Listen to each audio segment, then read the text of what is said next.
Bon Dieu protège, je vous donne soit avec vous. Mes amis, il y a une chose qu'on va essayer de comprendre. Toujours l'histoire du Youssef Hatzadik, toujours, elle est aux environs de Hanouka.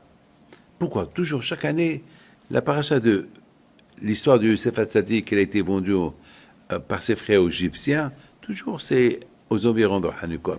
Pourquoi? Mes amis, il faut savoir que Youssef Hatzadik, pourquoi on l'appelle Tzadik? On l'appelle Tzadik parce que Youssef était vraiment Tzadik. Il était un grand Tzadik. Pourquoi il était Tzadik? Parce qu'il était seul en Égypte. Pas de père, pas de mère, pas de frère, pas de synagogue, pas d'yeshiva, pas de rabbin, rien du tout. Il est resté Tzadik. Youssef, il était un beau gosse, un très, très bel homme. Toutes les femmes égyptiennes voulaient de lui. Et lui, il est resté solide.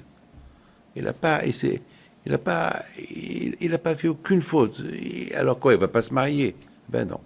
C'est ça que le bon Dieu lui a porté son mazal, qui était une fille tzadeket, Osnat, qui était aussi la petite fille de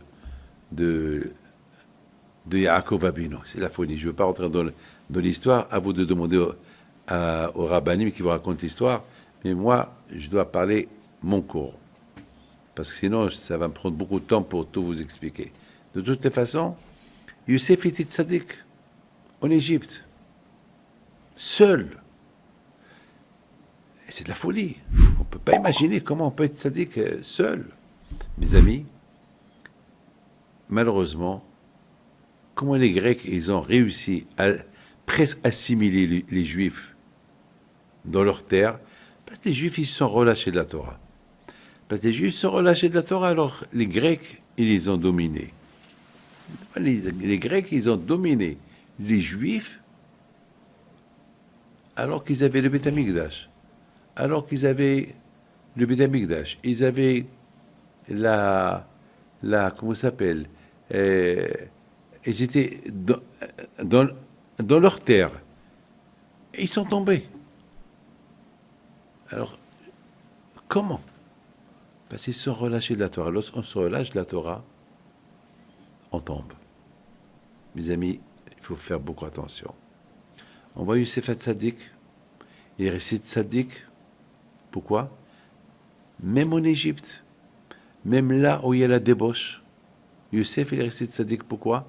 Parce que Youssef Hatzadik, alav shalom, il faisait attention à ses yeux. Il répétait toujours la Torah qu'il a étudiée chez son père. Et c'est ça qui lui a donné des forces à résister. Alors, quelque part, les Juifs qui étaient en Israël, ils avaient la Torah, ils avaient le Beth Amikdash. Comment ça se fait qu'ils sont tombés? Voilà, Youssef n'est pas tombé. Prenons l'exemple de Youssef. Heureusement qu'il y avait les Hashmonaïm qui ont mené une bataille contre les Grecs.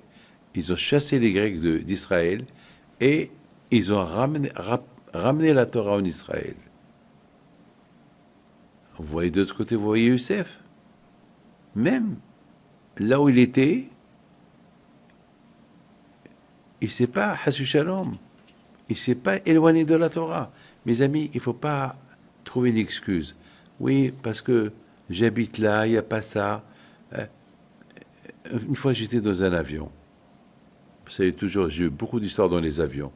Et une fois, dans un avion, il y avait un monsieur qui ne savait pas que j'étais dans l'avion. Alors, il se prenait pour... je ne sais pas moi,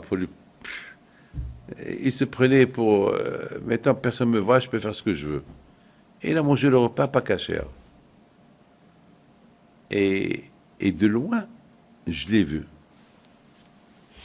Mais maintenant, je n'ai pas voulu lui faire honte.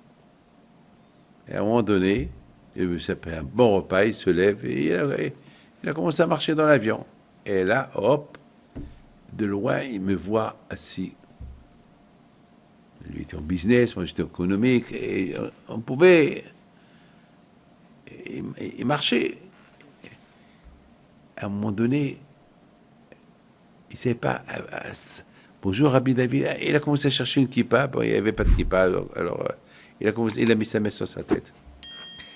Et malheureusement, sa chemise blanche était tachée avec un petit repas, ce qu'il a mangé. Je lui dis, ta chemise est tachée. Il m'a dit, oui, je sais, je sais. Je lui dis, bah, c'est pas grave, c'est du cachère, c'était la sauce cachère. Il a eu honte. Il a dit, non, Rabbi, c'était pas cachère. Ah, j'ai dit, bon, tu fais attention la prochaine fois. C'est tout. À un moment donné, il revient chez moi. Il avait des remords. J'ai dit, mon fils, écoute-moi. Tu as fait une bêtise. Sache, là où tu es, il y a Dieu. Et je lui ai parlé de Youssef. Youssef Hatzadik, il était en Égypte. Il était tout seul. Il n'y avait pas de rabbin, il n'y avait pas Rabbi David, il n'y avait personne. Il a fait attention à ce qu'il mangeait. Il a fait attention à ce qu'il faisait. Alors tu fais attention toi aussi. Mes amis, là où on est, il faut faire attention. L'histoire de Youssef, elle nous rappelle, là où on est, on doit faire attention. L'histoire de Hanouka, elle nous rappelle, voilà, même qu'on a tout, on n'a rien fait. Même qu'on a la terre, on est en Israël, on a le Beth Amikdash, on est avec des rabbins et tout, et malgré tout, on est tombé. Pourquoi? Parce qu'on n'a rien fait. Youssef, qu'il avait rien, il a fait. Nous, qu'on avait tout, on n'a rien fait. C'est ça le lien entre l'histoire de l'histoire entre Youssef, l'histoire de Youssef et l'histoire de Hanouka. Que Hachem vous protège et vous donne la santé et la joie. Amen.